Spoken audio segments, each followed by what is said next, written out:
नमो लोये सौहरिहन्ताणम् नमो लोये सौहृदानम् नमो लोये सौवाहिर्यानम् नमो लोये सौजायानम् नमो लोये सौत्रिकावती सावनम् ओंकारमिन्दु संयुक्त नित्यम् जायन्ति योगिनः कामदमोक्षदो चैव ओंकाराय नमो नमः मङ्गलम् भगवान् मङ्गलम् गौतमो मङ्गलम् कुन्कुण्डार्यो जयेन्द्रमो सुमङ्गलम् नमः समरिसाराय स्वानुभूत्या तथा स्थिति स्वभावाय भवाय सर्वाः विभाव नियुक्त निराकार।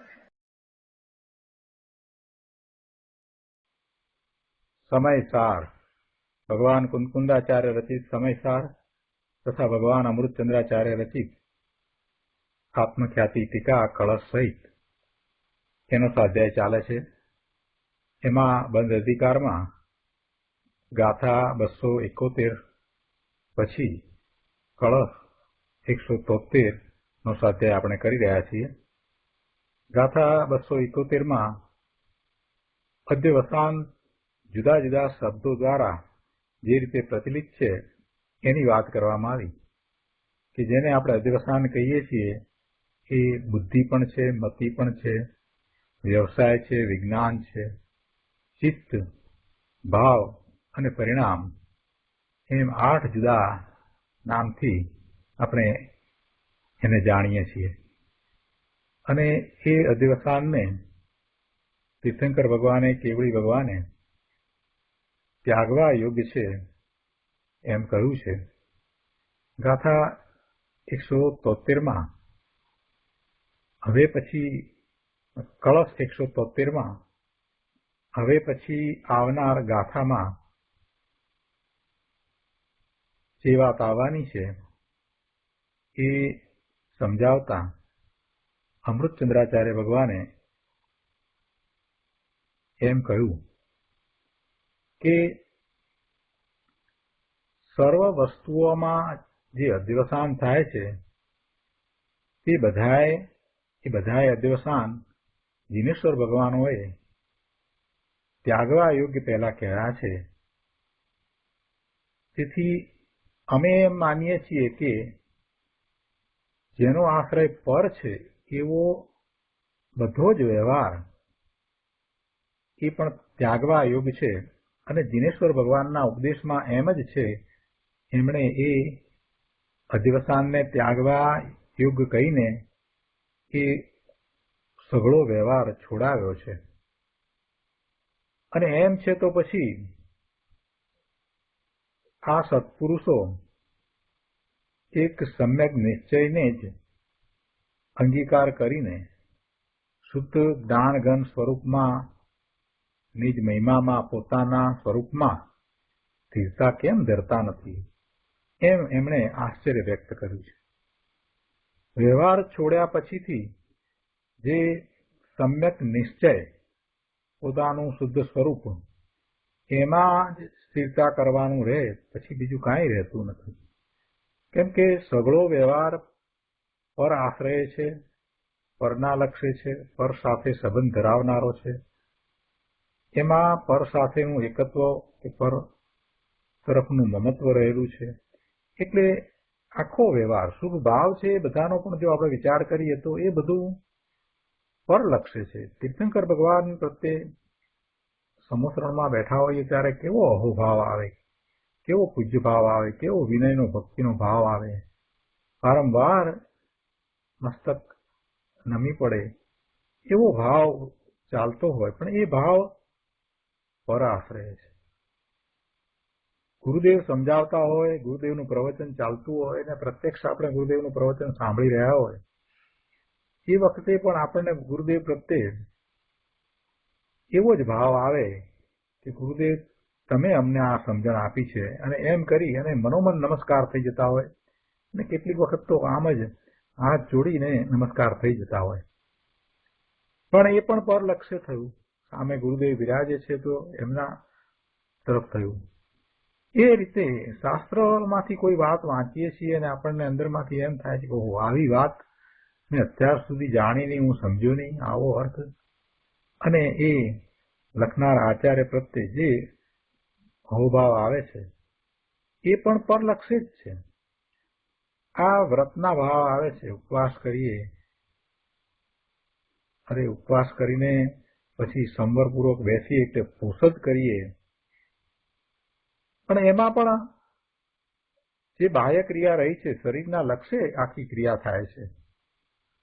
પોતે જે બાહ્યમાં સંવર કરે છે, અંતરંગ સંવરની વાત નથી, બાહ્યમાં જે બેસે છે, એક જ સ્થાન પર રહે છે અને ઉપવાસ કરીને રહે છે, તો પોષદ થાય છે. તો એ પણ બધું પરના સંબંધ વાળું છે. એટલે જે ધાર્મિક ક્રિયાઓ આપણે કરીએ છીએ એમાં ક્યાંક ને ક્યાંક કોઈક પ્રકારે પરનો સંબંધ, પરનું લક્ષ તો રહેલું જ છે. જ્યારે અધ્યવસાનની વાત કરવામાં આવે તો અધ્યવસાન બધામાં પણ જે ભાવ છે એ એવો જ છે. કાં તો પરને હું કંઈક સુખી દુઃખી કરું એવો ભાવ છે, કાં તો પરને હું મારું માનું અથવા તો પર રૂપે હું છું, મનુષ્ય હું છું કે દેવ હું છું એવો ભાવ છે, અથવા તો પર દ્રવ્ય છે એને હું હિતકારી માનું અથવા એ પર દ્રવ્ય છે એનું મને જાણપણું છે એવો ભાવ. એ બધા ભાવ એ પરલક્ષી થતા ભાવ છે.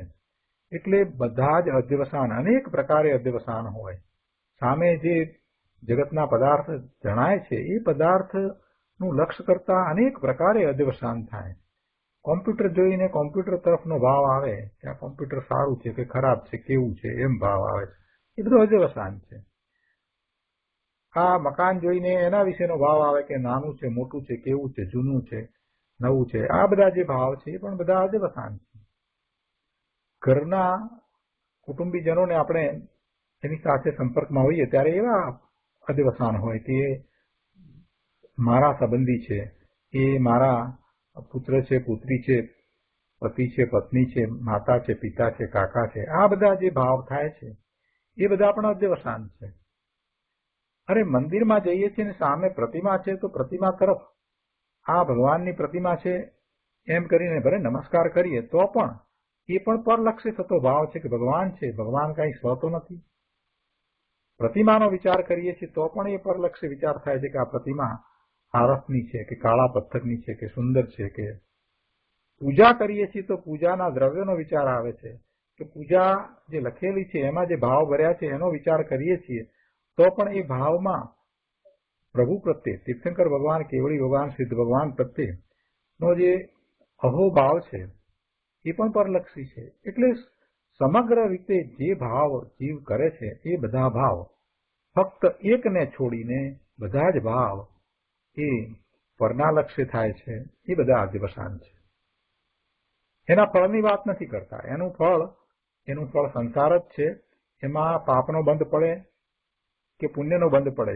શુભ ભાવ છે તો પુણ્યનો બંધ પડે છે, અશુભ ભાવ છે તો પાપનો બંધ પડે છે. એટલે એ બે પ્રકારે બંધ જ પડે છે અને એનું ફળ તો સંસાર જ છે.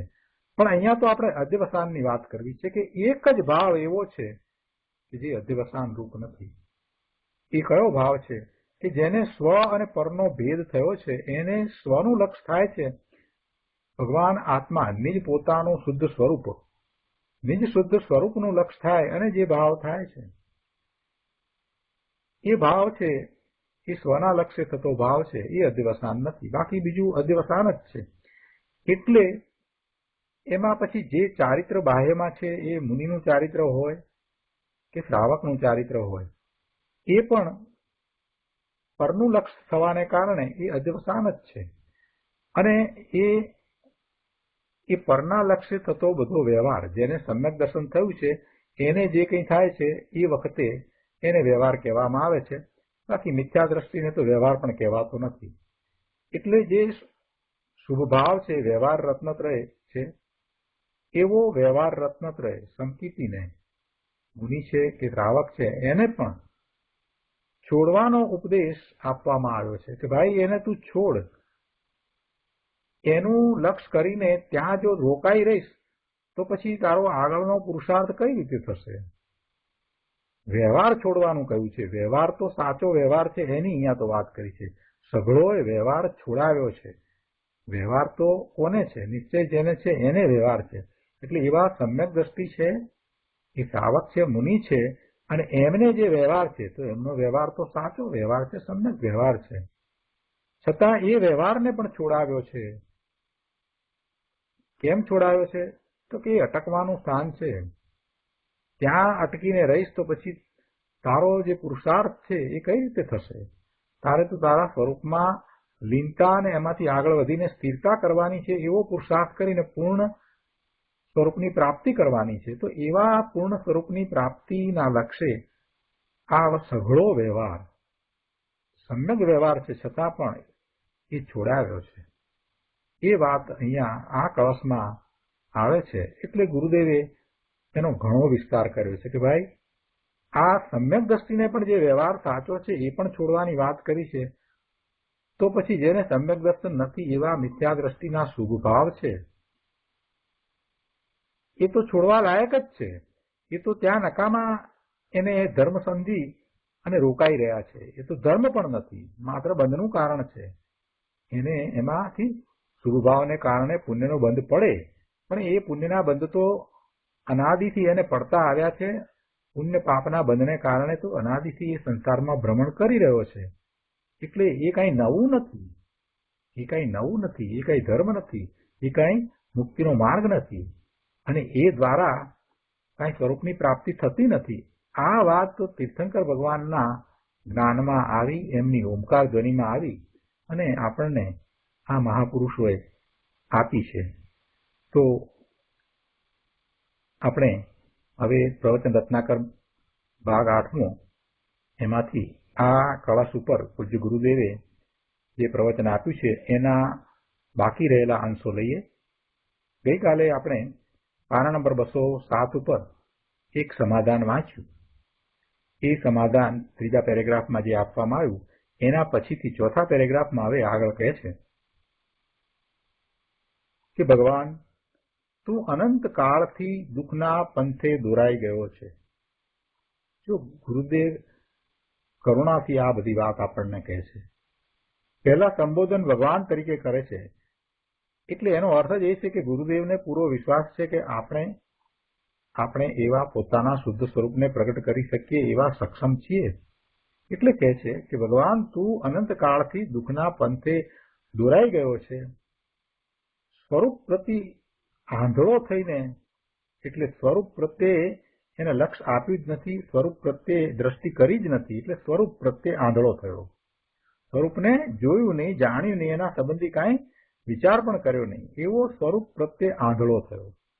બીજે બધે ક્યાંય આંધળો નથી થયો. બીજે બધે તો એ જાણવાનો પ્રયત્ન કરે જ છે, બીજે બધે એને સમજવું છે, બીજે બધે એને જાણવું છે, પરનું જ્ઞાન કરવું છે, પરને જોવું છે, પરને માણવું છે, આ બધું તો કરવું છે.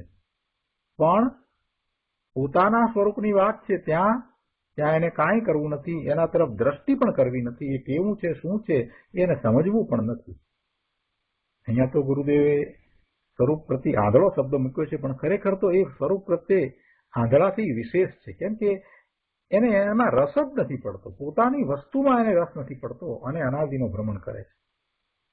ગુરુદેવ કહે છે કે સ્વરૂપ પ્રતિ આંધળો થઈને તે દુઃખમાં જ ભૂસકા માર્યા છે, તું દુઃખમાં જ કૂદી પડ્યો છે. તે દુઃખ સિવાય બીજું કાંઈ અનુભવ્યું નથી, જોયું નથી. અહીં તને આચાર્ય ભગવાન સુખનો પંથ બતાવે છે. કહે છે નિર્મળ આનંદનો નાથ, અતિન્દ્રિય આનંદનો સાગર, જેનું ઇન્દ્રિયો વિના સુખ પ્રાપ્ત થાય એવો આ અતિન્દ્રિય આનંદનો સાગર ભગવાન આત્મા અંદરમાં પડ્યો છે ને. ઇન્દ્રિયો વિના જેમાંથી આનંદ પ્રાપ્ત થાય છે એવો આ ભગવાન આત્મા નિર્મળ આનંદનો નાથ,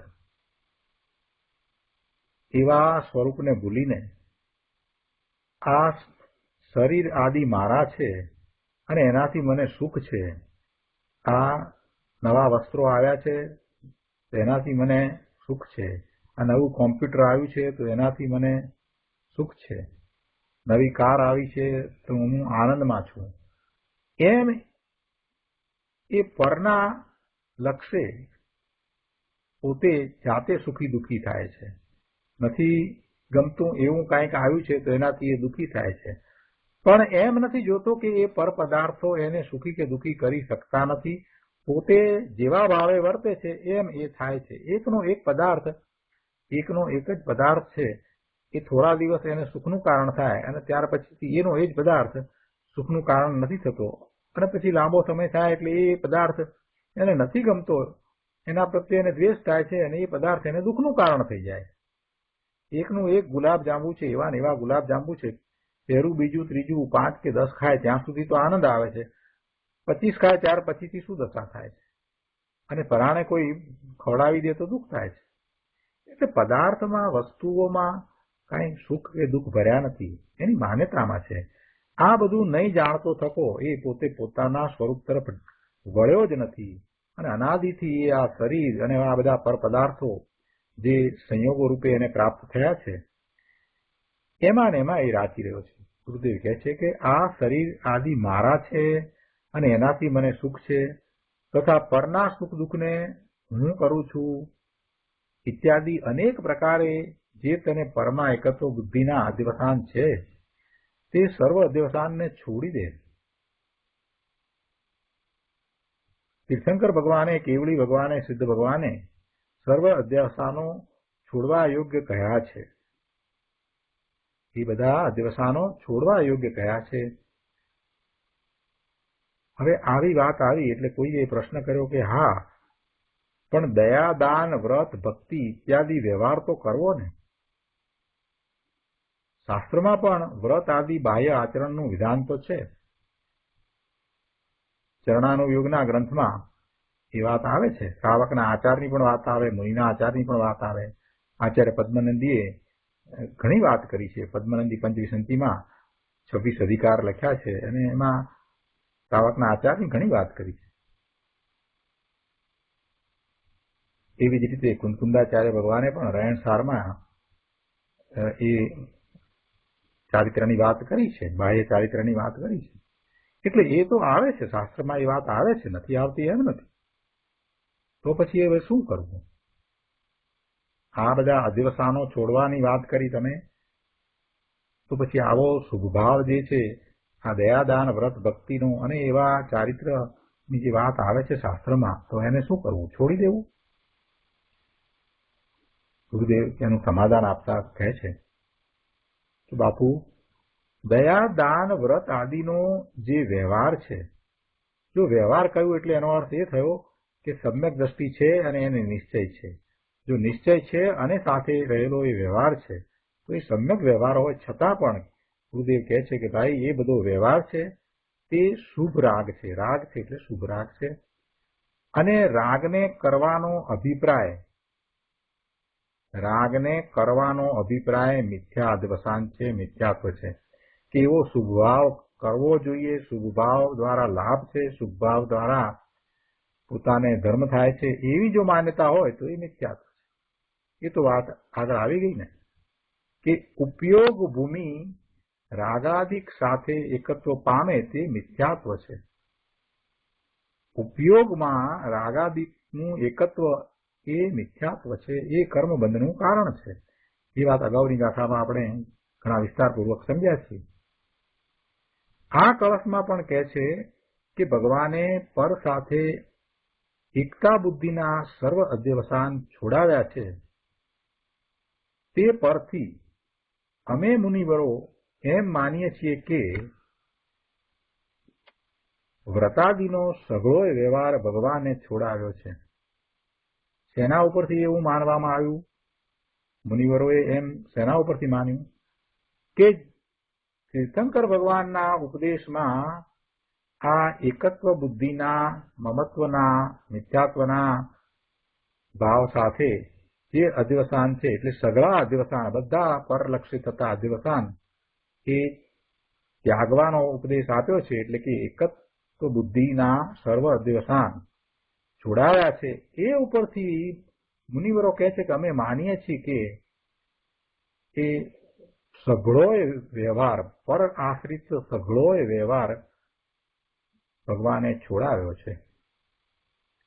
સંકિતીને અસ્થિરતાના જેટલા વિકલ્પ આવે, અસ્થિરતાના વિકલ્પ એટલે પોતાના સ્વરૂપમાં સ્થિરતા નથી કરી શકતા એવા જે મુનિ છે એમને એ વખતે એવા જે વિકલ્પ આવે, શુભ ભાવના વિકલ્પ આવે, શાસ્ત્રની રચનાનો વિકલ્પ આવે કે ભક્તિનો વિકલ્પ આવે કે શિષ્યને સમજાવવાનો પણ વિકલ્પ આવે, એ બધા વિકલ્પ આવે. કેમ કે પોતાના સ્વરૂપમાં સ્થિરતા નથી કરી શકતા એટલે એ અસ્થિરતા છે. શેમાં અસ્થિરતા છે? પોતાના ચારિત્ર્યમાં જેવા ઉગ્ર પુરુષાર્થ દ્વારા સ્થિરતા કરવી જોઈએ એવી સ્થિરતા નથી થતી, એટલે એને એમ કહ્યું કે એ અસ્થિરતાનો રાગ છે. એ અસ્થિરતાના કારણે એવા વિકલ્પ મુનિને પણ આવે છે. એટલે સાતમે ગુણસ્થાને પોતાના સ્વરૂપમાં હતા ત્યાંથી ચ્યુત થઈ અને બહાર આવે છે. એ વખતે છઠ્ઠા ગુણસ્થાનની દશા છે. એ વખતે મુનિને એવા શુભભાવ આવે, એવા વિકલ્પ આવે. પણ એ બધા એ સગળાએ છોડવા યોગ્ય છે એમ તીર્થંકર ભગવાનના ઉપદેશમાં આવ્યું છે. આગળ 208મા પાના ઉપર ગુરુદેવ કહે છે કે શાસ્ત્રમાં વ્રત આદિ બાહ્ય આચરણનું વિધાન છે. જો હવે એ વિધાન છે એમ કહ્યું ને એટલે એની સ્પષ્ટતા ગુરુદેવ કરે છે કે હા, શાસ્ત્રમાં એ બધા વ્રત આદિનું એના આચરણનું વિધાન છે. શ્રાવકના 12 વ્રત, 11 પ્રતિમા, આ બધાનું વિધાન છે. પણ એ તો વ્યવહાર નય દર્શાવ્યો છે. ધર્મીને, જ્ઞાનીને, સમ્યક દ્રષ્ટિને નિર્મળ રત્નત્રય રૂપ ધર્મની વિતરાગી પરિણતિ સાથે બહારમાં કેવો વ્યવહાર, કેવું શુભ આચરણ હોય છે તેનું જ્ઞાન કરાવવાનું ત્યાં પ્રયોજન છે. કે જે સમ્યક દ્રષ્ટિ છે એને બાહ્યમાં શું હોય તો એની ભૂમિકા પ્રમાણે ચોથે, પાંચમે કે છઠ્ઠે કેવો એનો વ્યવહાર હોય એ વ્યવહાર દર્શાવવામાં આવ્યો છે. એવો જ વ્યવહાર હોય. જે મુનિ થયા છે જેમણે અંતરંગ દશા સાતમા ગુણસ્થાનની પ્રગટ કરી છે એ જ્યારે પોતાના સ્વરૂપમાંથી બહાર આવે છે તો એ દશા છઠ્ઠા ગુણસ્થાનની છે. તો ત્યારે એમનો વ્યવહાર કેવો હોય એનું ત્યાં જ્ઞાન કરાયું છે કે એમને નગ્ન દિગંબરપણું હોય, 28 મૂળ ગુણ સહિત ચોખ્ખું દ્રવ્યલિંગ હોય, એમને મહાવ્રત હોય અને એમનો પુરુષાર્થ વારંવાર પોતાના સ્વરૂપમાં લીનતા અને સ્થિરતાનો થતો હોય એવી એમની દશા હોય. એટલે એ જે આચરણની વાત કરી છે, એમના 5 મહાવ્રતની વાત કરી છે, નગ્ન દિગંબર મુનિપણાની વાત જે કરવામાં આવી છે, એમની દશાની જે વાત કરવામાં આવી છે, એમના બાહ્ય તપની જે વાત કરવામાં આવી છે, એ બધું એમને હોય એ સમજાવવામાં આવ્યું છે કે જેની દશા આવી હોય એને આ રીતે હોય. 7મે થી 6ઠે આવે એની દશા બાહ્યમાં આવી હોય. એ જ પ્રમાણે જેને સમ્યક દર્શન થયું છે અને પછી એને વ્રત અંગીકાર કર્યા છે, 11 પ્રતિમાધારી શ્રાવક થયો છે એમ કહીએ છીએ, તો એની અંતરંગ દશા 5મા ગુણસ્થાન જેવી છે. તો એની 5મા ગુણસ્થાન જેવી દશા છે એનો 12મા વ્યવહાર કેવો હોય, 12મા એની પરિણતિ કઈ રીતે હોય એ ત્યાં સમજાવવાનું પ્રયોજન છે. કે શ્રાવક છે એને 12 વ્રત હોય, 11 પ્રતિમા ધારી એ શ્રાવક થયો છે તો એના આચાર વિચાર આ રીતે હોય, એને આ રીતે વ્રત હોય, આ રીતે એને તપ હોય, આ બધું ત્યાં સમજાવવાનું પ્રયોજન છે. એટલે જે કંઈ કહેવામાં આવ્યું છે એ સાચો સમ્યક વ્યવહાર જેને નિશ્ચય છે એ સાચો સમ્યક વ્યવહાર ત્યાં નિરૂપણ કરી અને કહેવામાં આવ્યો છે. શાસ્ત્રમાં જે કહ્યું છે તે. પણ એનો અર્થ એમ નથી થતો કે એ વ્યવહારમાં જ એને રોકાઈ રહેવું અને પોતાના નિશ્ચય ધર્મમાં ન જવું, એવો તો અર્થ નથી થયો. એવું તો કંઈ કહ્યું નથી કે એ વ્યવહાર કરે છે માટે એને ધર્મ છે. જો એ વ્યવહાર માત્રથી ધર્મ હોય તો પછી નિશ્ચય રહેશે જ નહીં, અને નિશ્ચય નથી તો એને વ્યવહાર પણ નહીં કહેવાય. એટલે એવી તો વાત છે જ નહીં. નિશ્ચય તો પહેલા છે જ, અને એ વખતે એને કેવો વ્યવહાર હોય, કેવું શુભ આચરણ હોય છે તેનું જ્ઞાન કરાવવાનું ત્યાં પ્રયોજન છે. એ તો 12મી ગાથામાં આવ્યું કે ધર્મીને પર્યાયમાં જે કિંચિત રાગ છે તે કાળે જાણેલો પ્રયોજનવાન છે. એની એ વખતની જે પર્યાય છે, જે દશા છે, એ વખતે એ જાણેલી પ્રયોજનવાન છે. એ આદરવા જ લાયક છે એમ નહીં, એ વ્યવહાર આદરેલો પ્રયોજનવાન છે એમ નથી કહ્યું ત્યાં.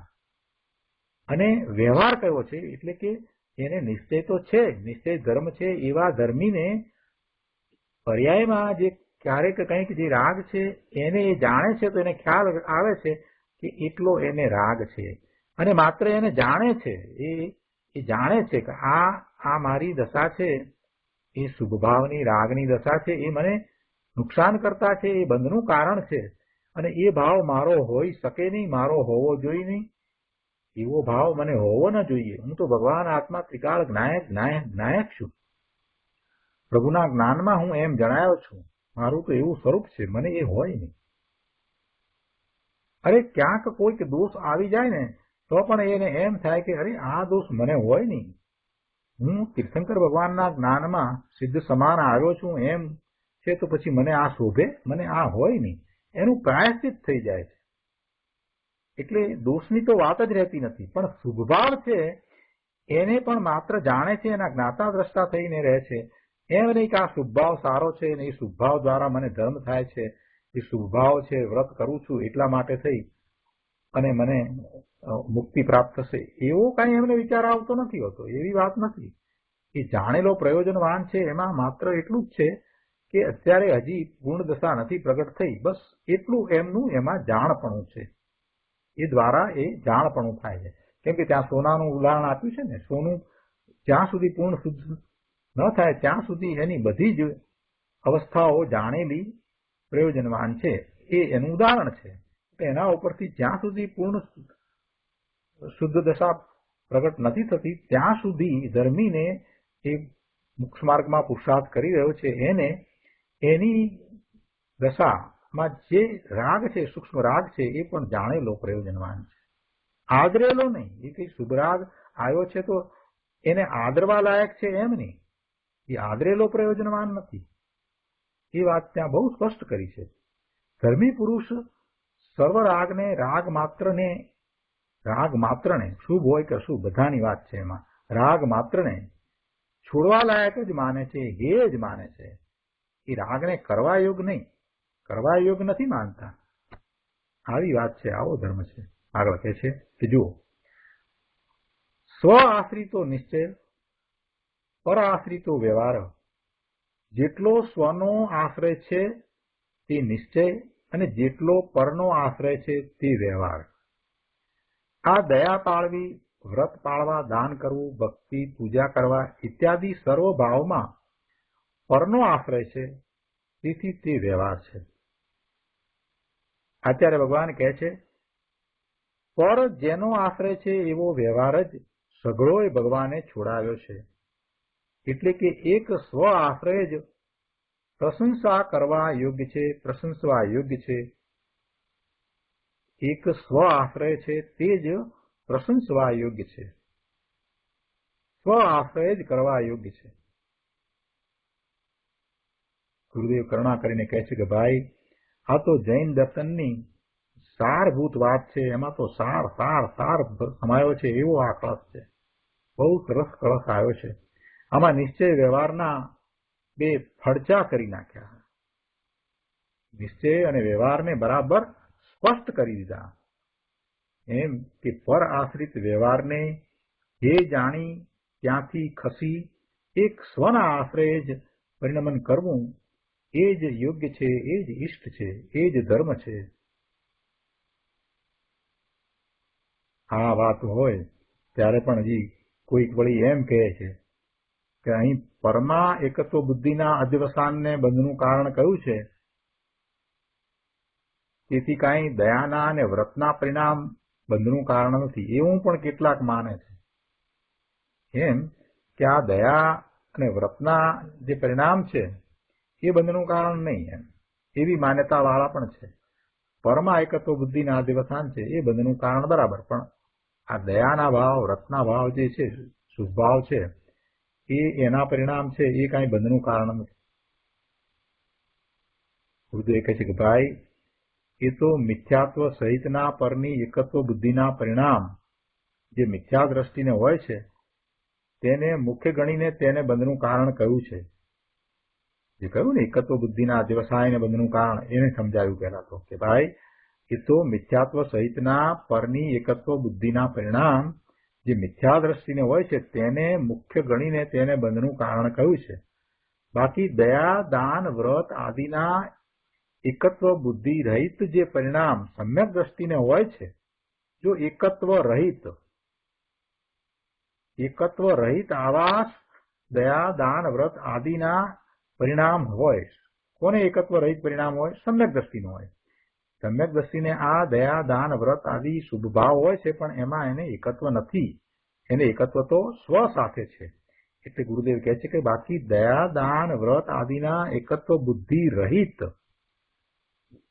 જે પરિણામ સમ્યક દ્રષ્ટિને હોય છે તે પણ બંધનું જ કારણ છે. એટલે હવે કેવું છે તમારે કાંઈ? ગુરુદેવ શું કહે છે? એ પણ બંધનું જ કારણ છે. એકત્વ બુદ્ધિ રહિત જે પરિણામ સમ્યક દ્રષ્ટિને જે થાય છે એ પણ બંધનું જ કારણ છે. પ્રભુ કેટલી સહેલી વાત છે, જરાક વિચાર કરીએ તો સમજાય. આ તીર્થંકર ભગવાન તીર્થંકર નામ ગોત્ર બાંધે છે તો એ એવા પુણ્યના બંધને કારણે બાંધતા હશે કે બીજી રીતે? તો એમને એવો પુણ્યનો બંધ પડતો હશે ને. જ્યારે પોતાના સ્વરૂપની પ્રાપ્તિનો પુરુષાર્થ કરી રહ્યા હોય ત્યારે એમને જે આ દયા, દાન, વ્રતના શુભભાવ એવા ઉત્કૃષ્ટ પ્રકારના જે શુભ પરિણામ થતા હોય એને કારણે તો એ ચક્રવર્તી કે તીર્થંકર નામ ગોત્ર બાંધે છે. તો સહેલાઈથી સમજાય એવું છે કે એ બધું બંધનું કારણ થયું કે નહીં? આ દયા, દાન, વ્રત આદિ જે છે એ એકત્વ બુદ્ધિ રહિત સમ્યક દ્રષ્ટિને હોય છે તે પણ બંધનું જ કારણ છે. તે અલ્પ બંધનું કારણ હોવાથી એમાં જે બંધ પડે છે તે અલ્પ પડે છે. એ વખતે જે ભૂમિકા છે એ પ્રમાણે એને બંધ પડે છે. એને જેટલા કસાયનો અભાવ થયો છે એ પ્રમાણે એને બંધ પડે છે. જો મુનિ છે અને 3 કસાયની ચોકડી ગઈ છે, 3 કસાયનો અભાવ થયો છે, માત્ર સંજ્વલન કસાય જ બાકી રહ્યો છે, તો એવો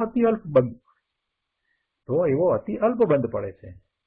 શ્રાવક છે, 5મા ગુણસ્થાનની દશા છે, તો એને 2 કસાયનો અભાવ થયો છે તો એને ઓછો બંધ પડે છે, થોડો બંધ પડે છે, પણ મુનિ કરતા થોડો વિશેષ બંધ પડે છે.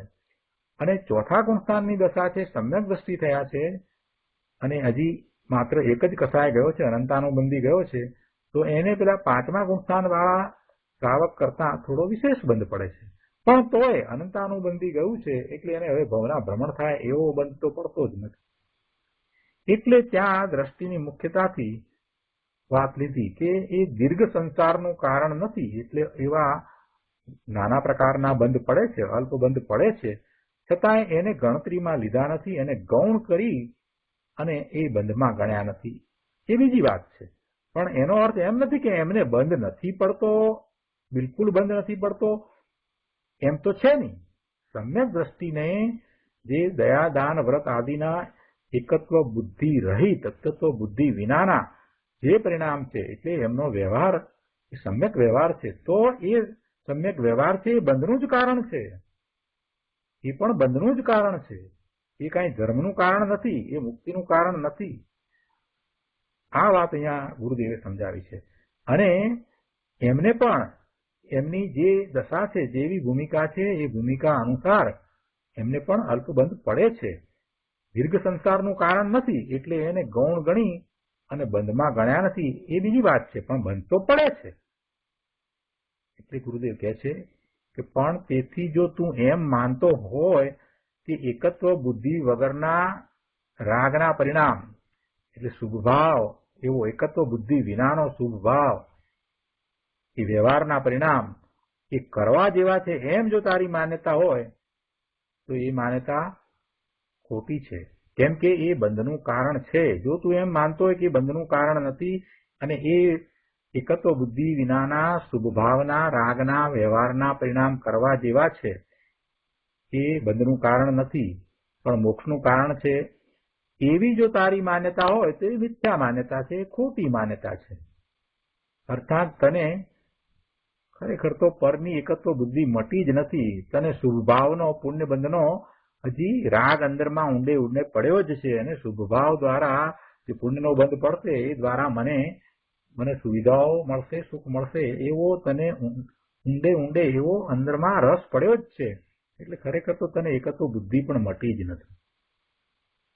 ગુરુદેવ કહે છે કે બાપુ, વિતરાગનો માર્ગ, મોક્ષનો માર્ગ તો એકલા વિતરાગ ભાવ સ્વરૂપ છે.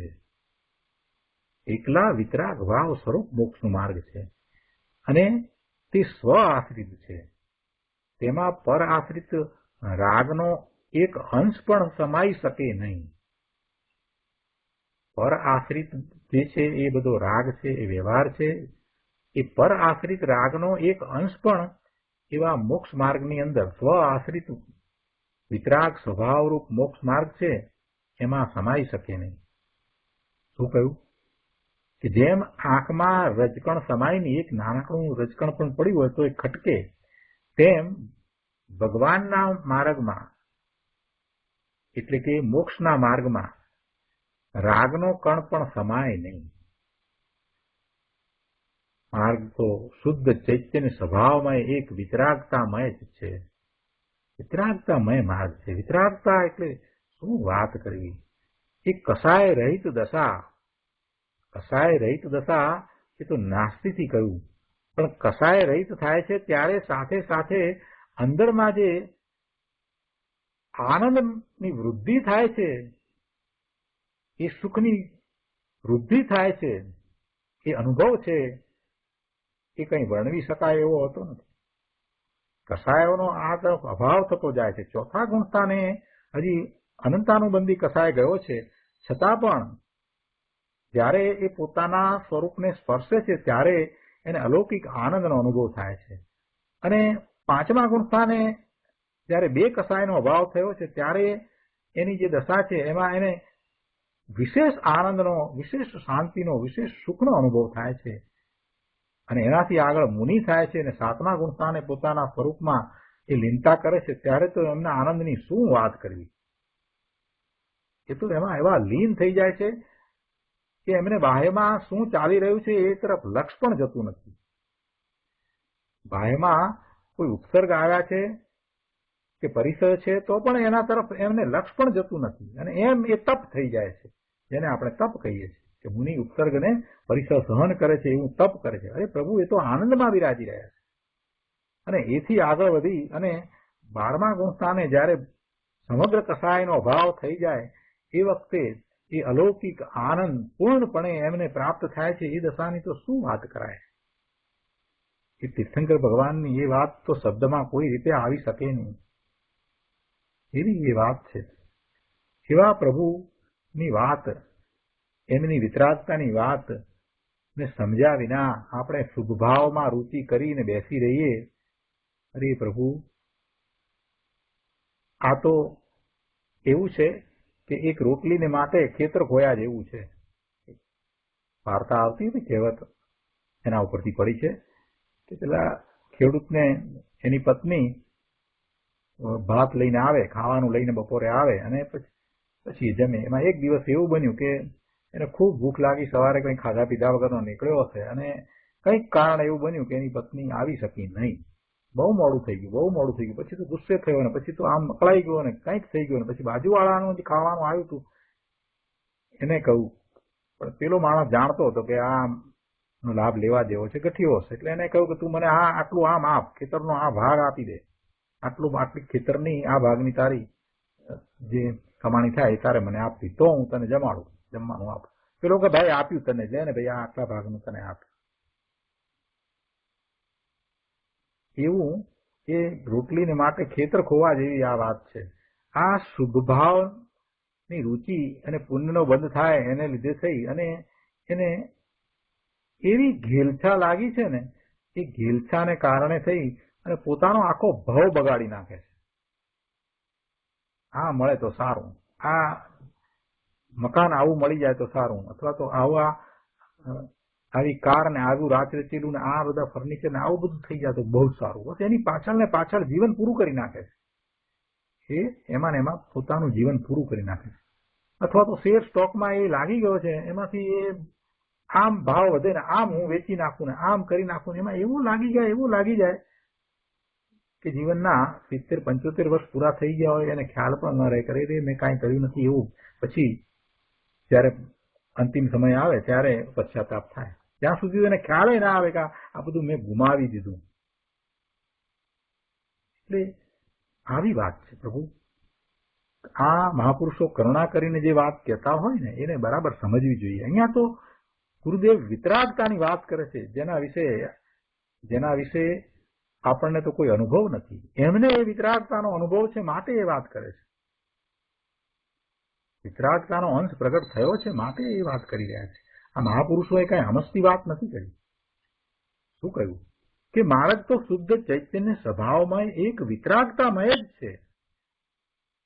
જેમ ભગવાન આત્મા એક ચૈતન્ય સ્વભાવનો વિતરાગ સ્વભાવનો અતિન્દ્રિય આનંદ અને શાંતિનો પિંડ છે, તેમ એવા ભગવાન આત્માના આશ્રય પ્રગટેલો માર્ગ પણ તેવો અતિન્દ્રિય આનંદમય અને વિતરાગી શાંતિમય છે. આ સરાગતા એ કાંઈ વિતરાગનો માર્ગ નથી. રાગ સહિતની કોઈ પણ વાત હોય એ કાંઈ વિતરાગ પરમેશ્વરનો માર્ગ નથી. 209 પાના ઉપર કહે છે કે લ્યો આવી વાત છે. ચાલતા પ્રવાહથી જુદી છે ને. લોકો અત્યારે વર્તમાનમાં જેને ધર્મ સમજી રહ્યા છે એના કરતા જુદી છે ને, એટલે લોકોને બહુ આકરી લાગે છે, અઘરી લાગે છે, રૂચે નહીં. એને એમ લાગે છે કે વ્યવહારથી વિમુખ થશે તો ભ્રષ્ટ થઈ જશે. કેટલાકને એમ લાગે છે કે આ બધું આ છોડી દઈશું તો અમે તો પછી પાપમાં પડી જઈશું. ગુરુદેવ કહે છે કે અરે ભાઈ, એમાં શું ભડકે છે તું? એમ ભડકવા જેવું કાંઈ નથી. વ્યવહારથી વિમુખ થશે તો ભ્રષ્ટ થઈ જશે એવી એને શંકા થાય છે ને, એટલે એને વ્યવહાર છોડવો ગમતો નથી. કેટલાક લોકોનું, એટલે ઘણા ખરા લોકોનું એવું માનવું છે કે આ બધું છોડી દઈશું તો શું એમ. પણ છોડવાની ક્યાં વાત જ છે, દ્રષ્ટિને બદલવાની વાત છે અહીંયા તો. એટલે ગુરુદેવ સમજાવે છે કે અરે ભાઈ, એમ ભડકે છે શું? જરા ધીરો થઈને સાંભળ. ધીરો થઈને સાંભળ. શું અમે કહીએ છીએ તું સમજ. અંદર પ્રભુ તું આત્મા છો કે નહીં? તું આત્મા છો કે નહીં? અનંત અનંત સ્વભાવોથી ભરેલો જ્ઞાન આનંદનો દરિયો પ્રભુ તું આત્મા છો. અનંત ગુણ નો પિંડ ભગવાન આત્મા છે એમ કહીએ છીએ, પણ એ બીજા માટે નથી કહેતા, એ પ્રભુ પોતાને માટે કહેવામાં આવ્યું છે. હું આત્મા છું, હું અનંત ગુણનો પિંડ ભગવાન આત્મા છું, અને અનંત ગુણ છે તો અનંત ગુણનું પરિણમન છે, અને એ પરિણમન આનંદ સુખ શાંતિ આપનાર પરિણમન છે. એટલે એવો અનંત સ્વભાવોથી ભરેલો જ્ઞાન આનંદનો દરિયો પ્રભુ હું આત્મા છું એમ નિર્ણય કરવાનો છે. અને એવો નિર્ણય ગુરુદેવ આપણને અત્યારે કરાવે છે કે પ્રભુ તું એવો આત્મા છો કે નહીં. એની સન્મુખ જવું એનું જ નામ વ્યવહારથી વિમુક્તા છે. વ્યવહારથી વિમુક્ત થવું એનો અર્થ શું? કે એવા ભગવાન આત્માની સન્મુખ જવું એનું નામ વ્યવહારથી વિમુક્તા છે. વ્યવહાર છોડવાની જે વાત કરી છે એ આ રીતે વાત કરી છે કે પ્રભુ તું એને છોડીને, એટલે પરમા સ્વભાવમાં તું અટક્યો છો, કે ત્યાંથી તું ખસી અને સ્વનું લક્ષ કર, અને તું ભગવાન આત્મા જેવો છે એવા તારા ધ્રુવ તરફ દ્રષ્ટિ કરીને એની સન્મુખતા કર. એટલે નિર્મળ જ્ઞાન આનંદની પર્યાય પ્રગટ થશે. એનું નામ વ્યવહારથી વિમુક્તા છે અને સ્વરૂપથી સન્મુક્તા છે. સ્વરૂપની સન્મુક્તામાં એ વ્યવહારથી વિમુક્તા આવી જાય. એ બે સાથે નથી હોતું. વ્યવહારથી વિમુક્ત થયા વિના 12મા શુભભાવમાં રહીને સ્વરૂપની સન્મુખ થવાતું નથી. ઉપયોગ કાંઈ બે જગ્યાએ એક સાથે નથી રહેતો. એનો ઉપયોગ કાં તો સ્વના લક્ષે ધ્રુવ તરફ ઢળે છે, અને કાં તો પરના લક્ષે 12માં એ ભમે છે. ગુરુદેવ કહે છે કે ભાઈ તું ભગવાન આત્મા છો, અને એની સન્મુખ જવું એનું નામ જ વ્યવહારથી વિમુક્તા છે. તેથી વ્યવહારનો આશ્રય છોડશે તો તે નિશ્ચયમાં જશે. એ દુઃખને છોડી સુખમાં જશે. વ્યવહારનો આશ્રય તો દુઃખરૂપ છે, એ દુઃખ છે. તેથી તેનો આશ્રય છોડતા અંદર આનંદમાં જવાશે અને એમ એ અંદર આનંદમાં જશે. કેવી રીતે વ્યવહાર છોડાયો છે જુઓ. વ્યવહાર છોડાવવાની ગુરુદેવની રીત જુઓ. અહીં કહે છે કે અન્ય આશ્રય વ્યવહાર એવ નિખિલ અપી ત્યાજિત. શ્લોકમાં કહ્યું છે ને એ વાત ઉપર વિસ્તાર કરીને સમજાવે છે કે પર જેનો આશ્રય છે એવો વ્યવહાર જ સઘળો એ છોડાવ્યો છે. ચાહે દેવ ગુરુ શાસ્ત્ર હો, જીન મંદિર હો, જીન પ્રતિમા હો, સમેત શિખર હો, શત્રુંજય કે ગિરનાર હો, ભાઈ એ બધું પર છે. અરે આ આગમ મંદિર આવડું મોટું છે ને, ત્યાં સોનગઢમાં આગમ મંદિર બન્યું ને, એ વખતની વાત હતી કે આ આવડું મોટું આગમ મંદિર છે ને તે પણ પર છે. અરે ભગવાન ઋષભદેવ નાથના વખતમાં કૈલાસ પર્વત પર ભરત ચક્રવર્તીએ, ભરત મહારાજા ઋષભદેવ ભગવાનના પુત્ર, એમણે ઋષભદેવ ભગવાનના વખતમાં કૈલાસ પર્વત પર 3 કાળની એટલે કે ભૂતકાળની, વર્તમાન કાળની અને ભવિષ્યકાળની 24ના સોનાના મંદિરો બનાવ્યા હતા. સોનાના મંદિરો. તો તે કહે છે કે હા સોનાના મંદિરો, પણ એમાં શું છે? એ બધું પર છે અને એના આશ્રય થયેલો ભાવ, એ ભાવ પર આશ્રિત શુભ ભાવ છે, એ ધર્મ નથી. જ્યાં સુધી પૂર્ણ વિતરાગ દશા ન થાય, જ્યાં સુધી પોતે પૂર્ણ વિતરાગ દશા નથી પ્રગટ કરી શકતા, ત્યાં સુધી ધર્મી પુરુષને ક્યારેક એવા પર આશ્રયના ભક્તિના શુભભાવ આદિ હોય છે કે જ્યાં સુધી પૂર્ણ વિતરાગ ન થાય ત્યાં સુધી ધર્મી પુરુષ સ્વ આશ્રયના આનંદમાં પણ હોય અને ક્યારેક કિંચિત પર આશ્રયના આવા ભક્તિ આદિના શુભ રાગમાં પણ હોય. પણ ધર્મીને એ શુભ રાગ એ આદરણીય નથી, એ હે બુદ્ધિ હોય છે, એ છોડવા લાયક છે એમ એમને સ્પષ્ટ છે. એના શુભરાગના રુચિ, આદર કે મહિમા એમને હોતા નથી. એવા મુનિ હોય અને માસક્ષમણની તપસ્યા થઈ જાય તો એ એમ નથી માનતા કે આ માસક્ષમણની તપસ્યા મેં કરી એટલે હવે હું મોક્ષ માર્ગમાં ખૂબ આગળ વધી ગયો છે, એમ નથી માનતા. એમની માન્યતા કેવી હોય કે એ શરીરમાં આહાર નહોતો આવવાનો તો નથી આવ્યો, આ શરીર છે એનાથી જુદો હું ભગવાન આત્મા છું, ત્યાર પછી શરીરની એ ક્રિયા થઈ, એથી મને શું લાભ? મને કાંઈ લાભ નથી. એ થવાનું હતું માટે જ થયું છે. એ શરીરમાં આહાર ન આવવાનો એવો કાળ હતો માટે નથી આવ્યો. તેથી શું છે, અમે તો ભગવાન આત્મા, અમે તો અમારા અંતરમાં રહીએ છીએ, અમને શું છે, શરીરનું જે થવાનું છે તે થાય છે. આવી એમની દશા હોય છે. એને કઈ એમ નથી માનતા કે આ માસક્ષમણ થયું એટલે સારું થયું ને હવે એનાથી ધર્મ થયો અને મને મારી ઊંચી દશા થઈ, એવું માનતા નથી. અમે તો ભગવાન આત્મા અમારા સ્વરૂપમાં રહેવા વાળા છીએ. એ તો થવાનું હતું તો થયું છે તો થાય છે. શરીરમાં જે થાય એને અમારે શું છે? શરીરની જે પર્યાય થવી હોય તે થાય, એથી અમને શું છે? સુગાણીજીના પત્ર વાંચો કે એમાં આવી વાત આવે कि हमको क्या है, जो पर्याय को होना है वो हो, हमें क्या है. अरे शुद्ध निर्मल पर्याय को भी होना है वो हो, हमें क्या है. એમ પણ નથી કે અમે મોક્ષ માર્ગમાં મોક્ષની પર્યાયને પ્રાપ્ત કરીએ, એમ પણ નહીં. આવી દશા હોય છે સમ્યક દ્રષ્ટિની. બસ પોતાના સ્વરૂપમાં લીનતા અને સ્થિરતા સિવાય બીજું કાંઈ કરવું ગમતું નથી. પોતાના સ્વરૂપને વિશે જ રહેવું છે, દ્રષ્ટિ એ તરફ જ રહે છે. એ થઈ નથી શકતું સાધક દશામાં, એ હજી થઈ નથી શકતું. અને નથી થઈ શકતું એટલે એનો ખેદ હોય છે. વારમાં ગમે તે શુભ ભાવ હોય છતાં અંતરમાં એનો ખેદ હોય છે કે મારા સ્વરૂપથી હું ચરિત થઈને આ બહારમાં રખડી રહ્યો છું. આવી વાત હોય છે. ત્યાં પછી એવા શુભ ભાવ પ્રત્યે રુચિને આદરને એનો મહિમા ક્યાંથી હોય? આ મહાપુરુષો આ જે વાત કરે છે એ કઈ આમ લખીને ગણતરીપૂર્વક કરે છે એમ નથી, એ તો પોતાના ભાવ આપણી સમક્ષ પ્રકટ કરે છે. ગુરુદેવને આવો ભાવ કેમ આવ્યો? કેમ કે એવા ભાવમાં જ રહેતા હતા. પોતાના સ્વરૂપને વિશે જે રહેતા હોય એને પછી આ સુભરાગ આવે, એમને પણ એ ઉપવાસ આદિ થતા હતા, પણ એને કાંઈ એ સમજતા ન હતા કે આ મેં ઉપવાસ કર્યો, એવું કાંઈ નહીં. એટલે એમની જે દશા હતી એ આમાંથી પ્રતિબિંબિત થાય છે.